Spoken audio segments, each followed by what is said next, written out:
नमस्कार, आर न्यूजच्या शनिवार दिनांक 29 जूनच्या बातमीपत्रात आपलं मनपूर्वक स्वागत। या बातमीपत्राचे प्रायोजक आहेत महालक्ष्मी TMT बार्स, नाते अविरत जुळते आणि प्रत्येकाच्या मनातील चव जपणारे महालक्ष्मी सुरेश मसाले।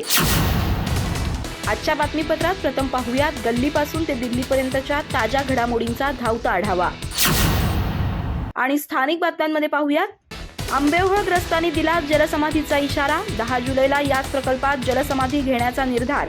निवेदनाच्या प्रती दिल्या जिल्हाधिकाऱ्यांसह भुदरगड प्रांत आणि आजरा तहसीलला।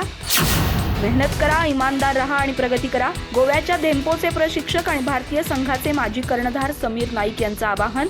गडिंग्लज युनायटेड असोसिएशन मार्फत झाला फुटबॉलपटूंचा गौरव। अखेर हडपवडेचे रासूबाई मंदिर झाले खुले। जिल्हाधिकारी आणि पश्चिम महाराष्ट्र देवस्थान व्यवस्थापन समितीचा आदेश। भक्तगणांनी स्वच्छता करून घातली विधिवत पूजा। सामाजिक न्याय संमेलन आणि बार्टीमार्फत चंदगड इथं चित्ररथाच्या माध्यमातून योजनांची माहिती। महाराष्ट्र शासनाच्या सामाजिक न्याय आणि विशेष सहाय्य विभागाचा उपक्रम। चंदगड तालुक्यातील पात्र लाभार्थ्यांनी संबंधित योजनांचा लाभ घेण्याचं आवाहन। आणि BCA BBA साठी शिवराज महाविद्यालयात प्रवेश प्रक्रिया सुरू।